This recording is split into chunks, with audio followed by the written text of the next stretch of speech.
Bueno, hoy les voy a hablar sobre los músculos de la masticación. Nos cuentan que estos músculos son un número de 4 y intervienen en los movimientos de elevación y lateralidad del maxilar inferior, los cuales son el temporal, el macetero, el pterigoideo interno y pterigoideo externo. Para empezar, tenemos que tener en cuenta dos conceptos y saberlos diferenciar, los cuales son el origen y la inserción. En el caso del libro de Quirós, nos habla de una inserción superior, que vendría siendo el origen, y una inserción inferior, que vendría siendo la inserción. En el caso de los músculos de la masticación, la inserción superior siempre va a ser inmóvil o el origen, y la inserción inferior siempre va a ser la móvil o la inserción. En el caso de los músculos de la masticación, porque en los músculos faciales hay excepciones donde es al revés, donde la inserción superior es lo móvil y la inserción inferior es lo inmóvil. Bueno, para empezar tenemos el músculo temporal, que este músculo ocupa la fosa temporal, ocupa toda la fosa temporal y se extiende en forma de abanico cuyo vértice se dirige hacia la apófisis coronoides.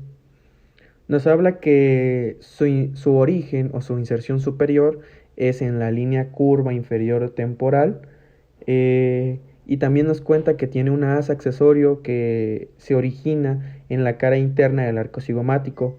De esos lugares, sus fibras convergen sobre una lámina fibrosa, la cual se va estrechando, obviamente hacia abajo, y termina por construir un tendón fuerte, lo que nos habla que termina en el vértice, bordes y cara interna de la apófisis coronoides. Este músculo cuenta con tres tipos de fibras: fibras horizontales, fibras oblicuas y fibras verticales. La acción de este músculo, la función de este músculo, consiste en elevar el maxilar y también dirigirlo hacia atrás. Luego tenemos el macetero. El macetero se extiende desde la apófisis cigomática en su cara externa hacia el ángulo maxilar, pero este músculo cuenta con dos haz, un haz superficial y un haz profundo. Nos cuenta que el haz superficial se origina o se inserta superiormente sobre los 2/3 superiores y anteriormente del borde inferior del arco cigomático, y termina por insertarse en el ángulo maxilar, como está marcado aquí de rojo. Prácticamente se divide el arco cigomático en tercios y nos habla que los 2/3 anteriores sobre el borde inferior se origina las fibras del macetero para terminar insertándose en el ángulo maxilar.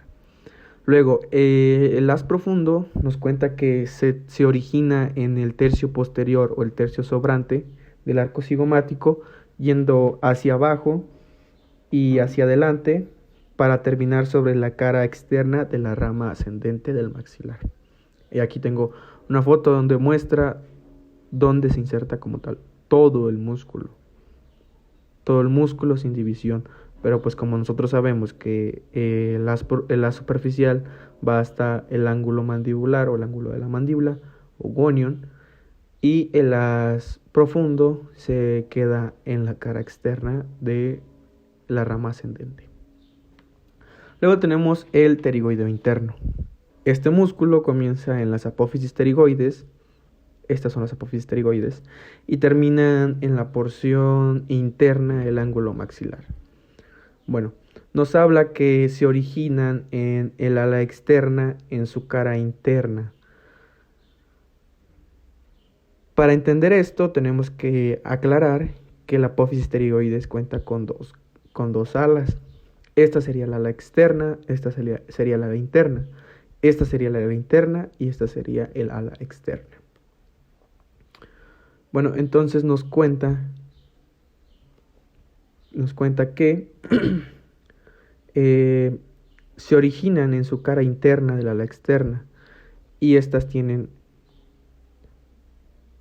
dos caras. Esta es la cara externa del ala externa y esta es la cara interna del ala externa. Nos dice que se origina en la cara interna del ala externa, o sea, sé que se origina en todo esto. Todo esto.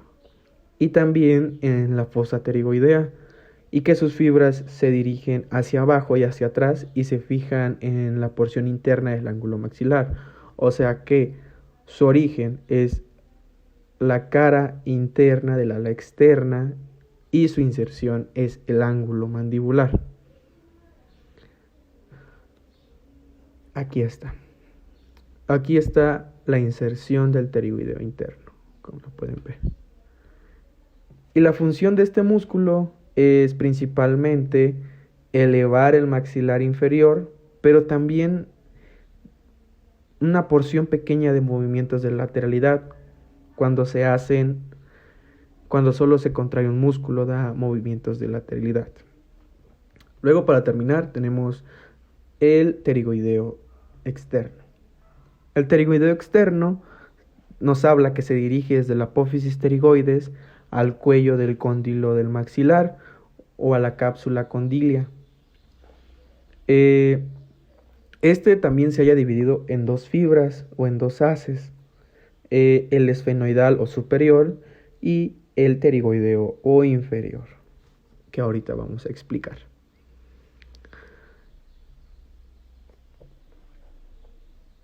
El haz superior se inserta en la superficie, se inserta o se origina en la superficie cuadrilátera del ala mayor del esfenoides, la cual sabemos que constituye la bóveda de la fosa cigomática. Ahora tenemos que identificar cuál es la lámina cuadrilátera del esfenoides. Esta es la lámina cuadrilátera del esfenoides, toda esta, y entonces sus fibras. Este es el haz superior, todo esto es el haz superior. Aquí se origina el haz superior.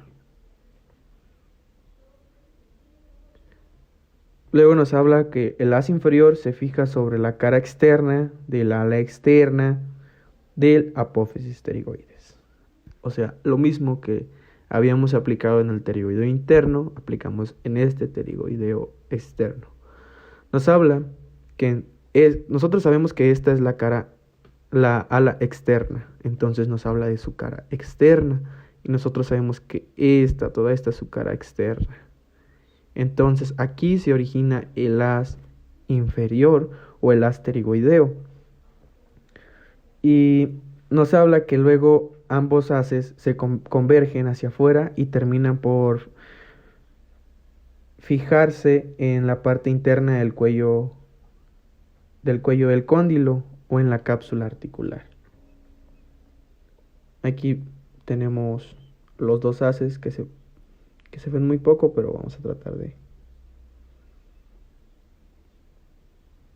Aquí está el haz esfenoidal